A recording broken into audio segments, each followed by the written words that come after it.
Bonjour à toutes et à tous, j'espère que vous êtes en forme. Bienvenue dans cette nouvelle vidéo, une vidéo pêche au cou. On va commencer à attaquer la playlist pêche au cou de manière un peu plus importante et c'est ce que je voulais faire dans cette vidéo, une première approche au niveau des flotteurs. Vous voyez, vous êtes sur carpodrome.fr, c'est Partageons la passion de la pêche. J'ai tout quitté et je vous partage depuis bientôt une année plein de techniques, d'astuces, des sessions de pêche sur cette chaîne carpodrome.fr. Vous êtes de plus en plus nombreux à vous abonner chaque jour. Merci beaucoup pour tout ça et merci de continuer de partager. La pêche au cou a été ma pêche de débutant. Au début, c'était encore dans les années 95, presque, un tout petit peu avant, entre 92 et 95, mes toutes premières pêches. Canne en fibre de carbone, elle était limite plus grosse que moi. Je pêchais les tanches et les gardons dans le marais d'Arleux, c'était juste génial, de très bons souvenirs. Et avec mon papa bien sûr. Et du coup, la pêche au cou, c'est ce que j'ai le plus pratiqué. Petit à petit, la pêche à l'anglaise m'a toujours fasciné, mais je l'ai abordé dans un deuxième point. Juste après la pêche au cou, bien sûr, il y a eu la pêche à la carpe opposée. Quand on est assez jeune, c'est plutôt super pratique de pouvoir même aller pêcher tout seul sans avoir trop de matériel. Donc il faut faire des pêches en vélo pour se débrouiller. Donc souvent, ça va être la carpe opposée ou alors au carnassier. Le carnassier est évidemment une des pêches où j'ai les plus pratiquées. Surtout durant les périodes scolaires également, en lycée, c'était super pratique d'avoir toujours une petite canne dans le sac et puis d'aller pêcher après la fin des cours. Mais bien sûr, parmi toutes ces passions pour la pêche au cou a eu un rôle important parce qu'à un moment, j'ai décidé de faire quelques concours, donc pour me mettre un peu dans une ambiance de compétition. J'aime bien ça également, comme je pratiquais énormément le sport, d'abord du foot, ensuite du basket. Et la pêche était un peu mon moyen de vidange de cerveau. Pendant longtemps, je pensais, ou de désénervement, comme je suis quelqu'un de plutôt assez nerveux depuis tout petit, il fallait que je me calme. Et contrairement à ce qu'on peut croire, la pêche est très très paisible. Pendant longtemps, je pensais que c'était l'action de pêcher qui était super importante, et en fait, pour moi, c'est plus le plaisir d'être au bord de l'eau, d'une rivière, d'un canal, un environnement d'arbres. Et c'est pour ça qu'ils font que petit à petit, après 4-5 emplois même, j'ai tout quitté au bout de 15 ans pour venir ici en pleine forêt en Corrèze sur ce carpodrome que j'ai mis en place et je vous accueille. On a également un studio et un appartement. Et donc cette pêche au cou, je l'ai plutôt pratiquée de manière très très conséquente et je vous ai sélectionné rapidement dans cette vidéo. Et on va parler, pour commencer s'échauffer en pêche au cou, de 8 familles de flotteurs. Donc vous voyez, ils sont ici. Je vous ai regroupé 8 familles de flotteurs où on va avoir quelques caractéristiques. Je vais être très succinct. Je pense que je reviendrai petit à petit avec les mois et les années sur cette chaîne sur chaque catégorie de flotteurs. Par exemple, des flotteurs pour pêcher de vitesse, des flotteurs pour pêcher gardon, étang, passe-partout, mais plutôt à la graine. Des flotteurs pareil, gardon, étang, passe-partout, mais plutôt sur du vaseux, quand il y a un peu plus de fond pour des pêches à aller au fond. Ensuite, des flotteurs intermédiaires un peu plus robustes, mais là où on va se faire plutôt des pêches au blé, au maïs, en bordure d'îlots ou de berges opposées. On va avoir des flotteurs très fins, avec des quilles carbone ultra souples, pour aller se faire des pêches de précision plutôt en rivière. La même chose plutôt en canal. S'il y a un peu plus de fond ou des lâchers, on va appeler ça des bassinets en canal, on va avoir des flotteurs plus boules, mais des boules qui vont s'adapter en canal et d'autres qui vont s'adapter plus en rivière. Ou l'avantage également, comment tenir quand on a un peu de vent de travers. Donc là, on va avoir des vaguelettes. Là, la forme boule est à privilégier par rapport à une forme plus qui prendrait les vagues. On retrouve un peu cette logique-là aussi en carpodrome. Bon, là, ça va un peu dans le détail, mais voilà ce que je voulais vous présenter rapidement. Donc, on va voir très succinctement dans cette vidéo la position des plombs pour chacune de ces familles, dans les grandes lignes, le type plus ou moins de centième à utiliser, ça je pense que c'est intéressant pour vous, dans un premier temps. Et dans des futures vidéos, on va voir bien sûr chaque famille dans le détail. Dans chacune de ces familles, je vous présenterai 2 à 3 flotteurs caractéristiques, 2 à 3 stratégies de placement de plomb. Ça, je pense que c'est une des choses les plus importantes selon où vous êtes en étang, faible profondeur, grande profondeur, il y a du vent. Mais en fait, le secret, entre guillemets, il n'y a pas vraiment de secret, le meilleur des secrets pour tout type de pêche, c'est de pratiquer, je vous assure. Je ne suis pas encore rentré là-dedans, mais j'ai pratiqué énormément à un moment. Depuis tout petit, j'ai pratiqué énormément étant jeune pendant toute ma période scolaire. Quelques concours, j'avais des résultats très corrects. Et puis l'année de transition entre les études et le boulot, j'ai eu 7 mois, 8 mois sans boulot même. De mars à octobre, donc avril, mai, juin, juillet, août, septembre, octobre, 7 mois. Et pendant ces 7 mois non-stop, j'ai pêché 3 fois par jour, mais en me déplaçant sur des endroits différents. Donc de tous les jours, je pense que j'ai presque pas loupé de journée, peut-être 3-4 journées sur ces 7 mois.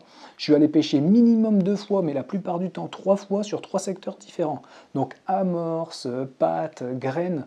Et là j'ai progressé, mais vous pouvez même pas vous imaginer. Mais forcément, sur 7 mois, on est à peu près à 200 jours, donc j'ai fait entre 500 et 550 sessions de pêche en 7 mois, en pêche au coup, donc là j'ai vraiment progressé énormément. Et du coup, les concours qui ont suivi, j'ai arrêté presque au bout de 7-8 concours, parce que c'était pas forcément le concours qui me passionnait, mais durant ces 7 concours qui ont suivi cette tranche de 7 mois, eh bien j'ai fait 6 fois sur 7, premier ou deuxième de dizaine. Je vous parlerai aussi dans d'autres vidéos l'approche des concours, comment ça fonctionne, si ça vous intéresse, ça peut être intéressant. Dites-moi dans les commentaires si vous êtes intéressé pour savoir comment ça fonctionne un concours dans les grandes lignes, c'est très simple, mais concours, challenge, je peux vous en parler un petit peu comme j'ai pratiqué. Allez, on attaque. On a également la dernière famille, alors ça j'adore, mais c'est vraiment génial, qui se pratique généralement plus en rivière, mais on peut le faire également quand il y a des petits lâchers sur des canals, des lâchers réguliers entre deux bassinets qui durent assez longtemps, ça peut être intéressant, mais sinon ça va être plus pratiqué en rivière. Des rivières à faible courant ou alors des fleuves, la pêche au flotteur plat, c'est juste génial. Quand on adore la pêche au cou, être au plat dans le courant sur une rivière ou un fleuve, c'est le top. On est un peu dans l'intermédiaire entre le pole feeder, où on est vraiment posé, mais on a toujours ce plaisir de voir le flotteur qui se balade et de déclencher une touche. Donc ça, c'est vraiment génial pour la pêche au plat. Allez, on attaque. Première famille rapide, les flotteurs pêche de vitesse. Donc là, ça va être des flotteurs, vous voyez, à très courte quille. Là, c'est un exemple en quille aluminium, mais là, c'est un flotteur de 0,05 g pour vous donner une idée. Donc antenne rouge, antenne jaune. Là, il y a également un 0,2 pour aller un peu plus loin ou pour vous faire les pêches de vitesse. Donc, il faut que je sois efficace. Donc, on va dire les caractéristiques pêche de vitesse. On est sur des cannes très courtes, ça peut être 1,50 m à 2 m, 2,50 m, pas plus. Donc on est vraiment dans la rapidité de créer un nuage d'amorce, le plus de concentration d'alevin possible. On a notre ligne en direct, généralement même pas d'élastique, et on balance. On fouette, le flotteur tape. On a notre groupe de plomb qui est plutôt très proche de l'hameçon. Donc là, on va avoir des bas de ligne généralement de 6, 7 à 8 cm, pas plus. 6-7 cm, c'est l'idéal. Ça tape et ça rappelle. Les pêches de vitesse, on peut les pratiquer même avec des perles rouges généralement, mais il y a d'autres choses qui nagent. Les poissons sont super excités, c'est des alevins généralement ou des petits poissons qui sont en grosse recherche d'alimentation pour se procurer de l'énergie. Donc il y a une grosse concurrence, donc ils sont un peu fous. Ils vont avoir tendance à aller un peu sur tout ce qui bouge quand vous êtes vraiment sur une zone. Donc ça, c'est super intéressant. Allez, je ne vais pas plus loin, sinon ça va être trop long. On va avoir une petite minute pour chaque famille, ce sera déjà très intéressant. Pêche de vitesse, j'ai énormément pratiqué durant une période. Durant ces 7 mois, je me suis fait une section de 15 jours, 3 semaines quasiment d'affilée, parce que j'avais dans ma tête, les records étaient à 600-700 poissons de l'heure, et je voulais absolument faire 500 poissons en une heure. Bon, forcément, je ne suis pas arrivé, je ne vous le cache pas, mais en 2-3 semaines, j'ai appris pas mal de choses, et en fait, j'étais toujours bloqué entre 220, bon, des fois ça mord très peu, bien sûr, donc c'est 100, 150 en une heure, mais s'il faut qu'il y ait du poisson, puis si on est sur la bonne période, ça va être généralement avril-juin, les alevins sont là, il y a de la quantité de poissons, ils ne sont pas encore fait trop bouffés par les carnassiers, ils sont regroupés, donc dès que vous êtes le matin sur la berge ultra ensoleillée où les blooms de phytoexoplancton vont arriver, c'est là où tous les alevins vont se concentrer, c'est là où vous devez aller pêcher. On rentre un peu trop dans le détail. Et en fait, j'ai fait une vingtaine de sessions sur ces 3 semaines, j'en faisais 2 sur une journée pendant 2 semaines, et j'ai toujours entre 240 et 280 pour les meilleurs résultats. Et une fois, j'ai fait 336, donc mon record en pêche en une heure. Ça c'est limité à 336, mais bon c'est déjà bien. Hein. Et voilà pour l'anecdote. Allez, on passe sur ce flotteur. Donc c'est type ici. Donc là, deuxième famille, beaucoup plus allongée, mais qui reste plutôt court. Très court de quille, une antenne déjà un peu plus grande. Et là, pour moi, on a la caractéristique top d'un flotteur pour aller se faire des pêches, entre autres, au chènevis. Vraiment, chènevis blé, sur des étangs pas trop profonds. On est à la fois discret, ça se place bien. C'est une antenne qui va être bien visible. Mais surtout quand les poissons et les gardons notamment sont vraiment dans le chènevis, on doit aller chercher une délicatesse. Le chènevis ça mord très très bien, mais c'est différent au ferrage. Les touches sont différentes, ça va plus vite, ça peut être plus compliqué, mais par contre quand on comprend bien le truc, on a tendance à pêcher des poissons beaucoup plus beaux au chènevis, ça c'est pas un mythe, je confirme. Sur un lot de poissons d'un étang, ceux qui vont répondre au chènevis, ça va être des poissons plus jolis. Donc voilà cette caractéristique de flotteur ici, si vous voulez être plus sur une pêche au chènevis en étang, mais bien sûr c'est également des très bons profils pour des pêches au pinky asticot, même vers de vase, mais vers de vase je préfère quand même ce type de flotteur, beaucoup plus allongé, vous voyez la transition que je voulais vous apporter en mettant ça. Pour moi, ça c'est beaucoup plus adapté à une pêche au vaseux. Ce type de flotteur, je vous parle uniquement en étang, hein, étang peu de gabarit ou alors même en canal, mais pour des pêches très fines. C'est pour ça que je vous ai sélectionné 3 types de cordes de flotteurs différents, vous voyez. Et là, pêche au gardon, en étang ou en canal, même en rivière, au vaseux, c'est vraiment ce type de flotteur qui est ultra intéressant. Allez, on attaque avec la quatrième famille. Quatrième famille, eh bien des flotteurs un peu plus robustes, plus coriaces. On revient un peu sur des flotteurs pas très hauts, entre guillemets, avec des quilles carbone, cette fois-ci, mais qui vont avoir une super stabilité et qui va entraîner potentiellement aussi une facilité à les lancer précisément en bord de berge ou en bord d'îlot. En bord de berge ou en bord d'îlot, il y a énormément de poissons qui circulent. S'il y a des racines, ça va être des secteurs avec les gardons, les très gros gardons, les tanches, les carpeaux, les carpes, elles vont être là-dedans. Et à les présenter généralement pour stimuler ce type de poisson, on va utiliser du pelé ou du maïs en rappel régulier. Le blé également marche très très bien et peut les rendre plutôt fous, c'est super pratique. Et bien aller présenter ce type de flotteur avec cette caractéristique, maïs, blé, asticot bien sûr, mais pour être précis, soit sous des arbres au bord de racines, ce type de flotteur est super bien adapté. Allez, on passe à autre chose. De l'intermédiaire, très très sensible, donc là on est aussi sur des pêches ultra fines en rivière. Là on a le top du top, des petits flotteurs ronds de ce type, ultra fin. Bon, celui-là est un peu léger, 0,3, 0,10 pardon, et 0,3. Et je voulais vous aborder aussi ce point ici, parce que peut-être que certains d'entre vous vont dire c'est super léger. Plus j'ai pêché léger, plus j'ai fait mes belles pêches. C'est pas compliqué, on a beau dire tout ce qu'on veut, je suis désolé, moi j'en suis convaincu après ces années de pêche. On peut parler en années de pêche, c'est pas fou. J'ai calculé rapidement, j'ai passé quasiment une année et demie presque.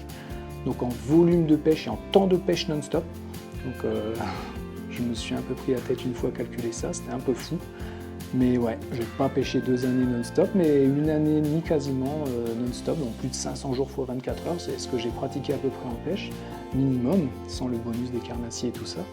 Et voilà ce que j'en ai déduit, des flotteurs quand même plutôt fins d'une manière générale, et c'est pas tant l'aspect finesse ou poids de flotteur qui va importer. Forcément, s'il y a des vagues de 20-30 cm que vous pêchez avec une boule de 0,4 ou 1 gramme, non, c'est pas adapté. Il faut aller chercher de la boule comme ça minimum, en 2 grammes, 2 grammes et demi, on est d'accord.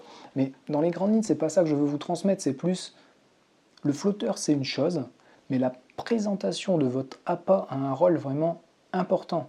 Et le type de manière que vous allez bien aligner vos plombs, la présentation et la hauteur des plombs par rapport à la hauteur de votre èche vont faire avant tout que l'èche, on s'en fout un peu de la manière dont elle doit être présentée, elle doit être le plus possible adaptée avec la quantité d'èche qu'il y a autour. Elle doit avoir la même caractéristique. Si un verre de vase ou un verre de terre se balade et remue d'une manière, votre èche doit être pareille.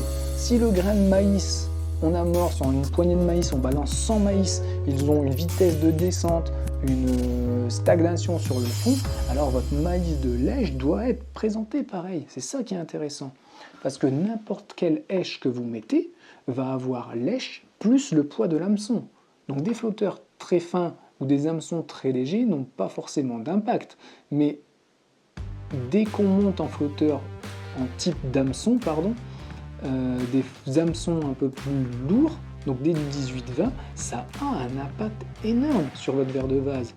Un flotteur ultra fin, je pense aux ultra fines poules de chez Drenan qui sont super adaptés en pêche de vaseux en 26 ou 24, voire 22, mais 26-24 c'est le top.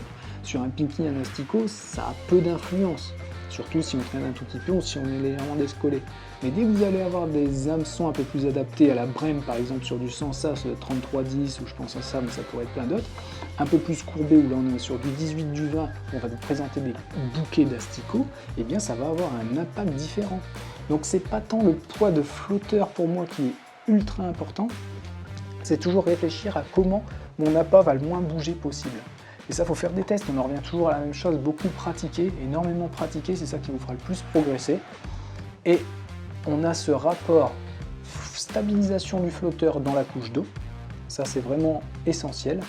Visibilité du flotteur, ne négligez pas ça, parce qu'on a beau être super sensible sur notre équilibrage du flotteur, et bien des fois 2 mm c'est une touche qu'on a loupée, sur un poisson ultra méfiant. Bien sûr, la plupart du temps, on a des touches pleines, mais ça joue énormément. La couleur de l'antenne, moi j'aime bien pêcher évidemment en antenne rouge, comme vous constatez, mais j'ai également beaucoup de flotteurs en antenne jaune. Quand vous avez du soleil, une astuce que je dis dans certaines vidéos, mais là, il ne faut vraiment pas le négliger, avoir un marqueur noir. Un coup de soleil où vous voyez plus votre antenne, aussi bien jaune que rouge, vous la peignez en noir, et là vous la reposez, vous allez voir, c'est juste génial. Ça c'est plus une astuce pour le soir. Tomber du soleil sur étang, rivière, pareil, fleuve, pas grave, même caractéristique, mais passer une antenne noire quand vous êtes embêté avec cette visibilité là, ce truc tout gris clair qui nous embête, on ne voit plus les touches, vous mettez en noir. Merci Mathieu. Allez, on passe à la 5e famille de flotteurs, 6e, et là on a ici une caractéristique de stabilisation ou alors des fonds un peu plus balèzes, 2 mètres, 2 mètres 50, j'aime bien utiliser ce type de choses.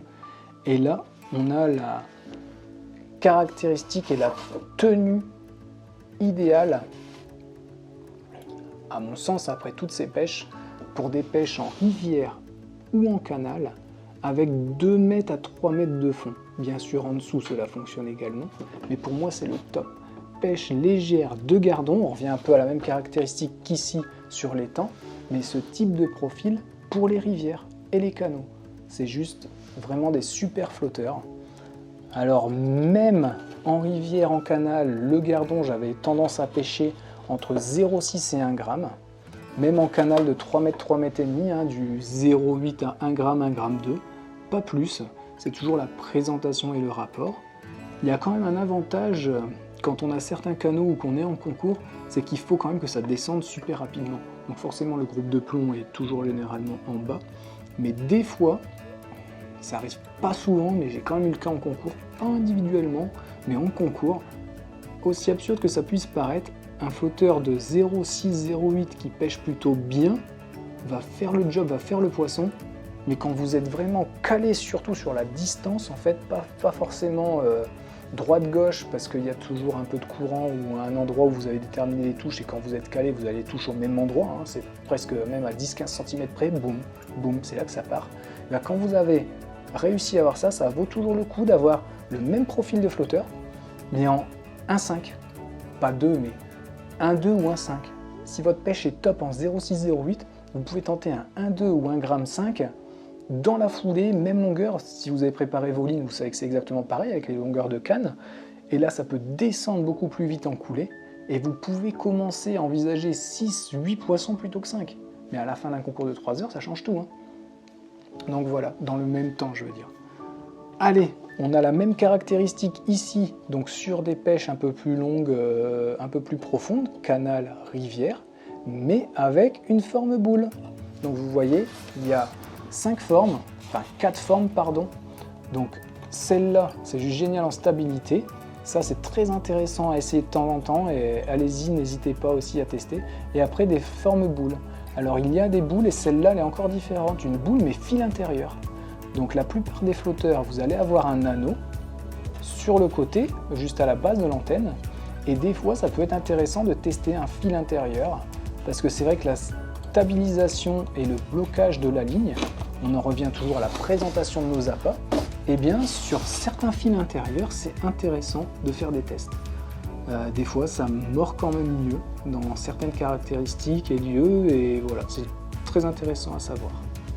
Allez, on a fini ces 7 familles de flotteurs, on finit rapidement avec le flotteur plat. Je vous ai dit un type de flotteur et une caractéristique de flotteur que j'adore.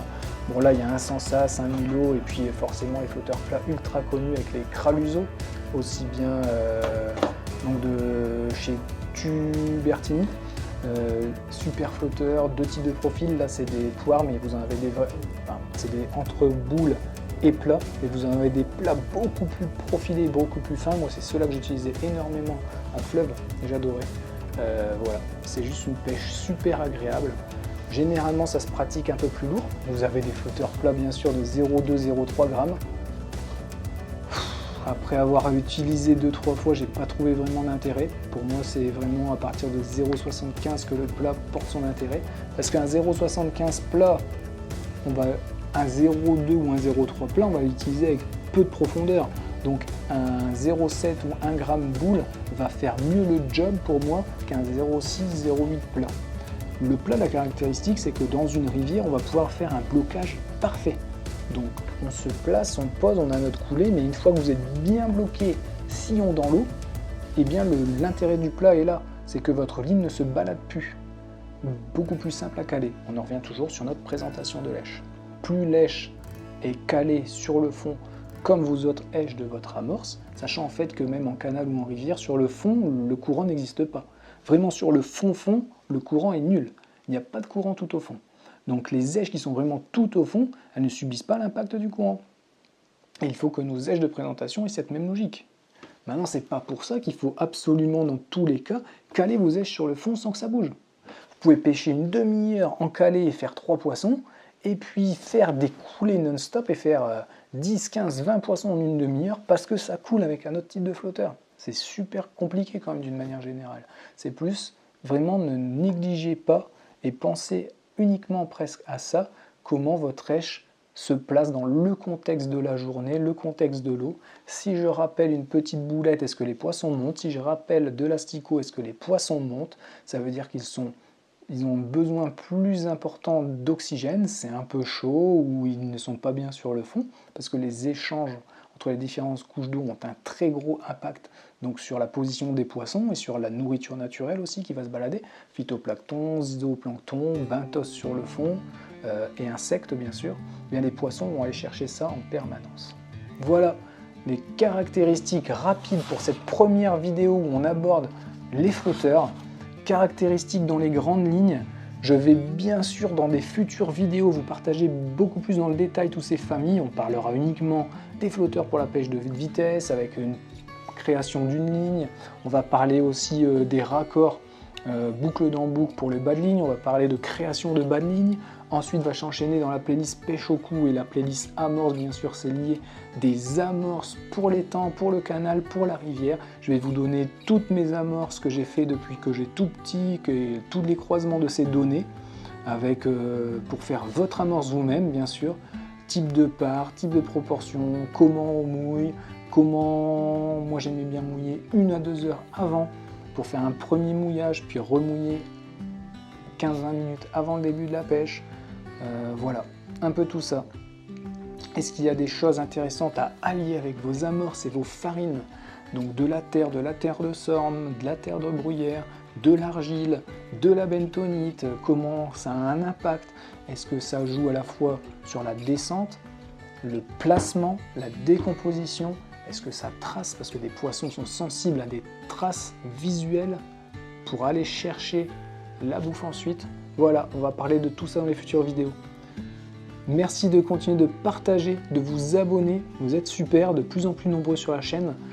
Partagez autour de vous cette chaîne et toutes ces vidéos que nous mettons en place, ça nous permettra de nous faire connaître de plus en plus. C'est pour ça que je vous en remercie énormément. On se dit à la prochaine vidéo. Faites de vos rêves votre vie.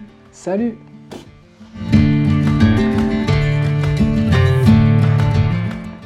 Ah et ça c'était juste en fait toutes ces familles de flotteurs où on va rapidement aborder entre étang, canal, rivière, fleuve.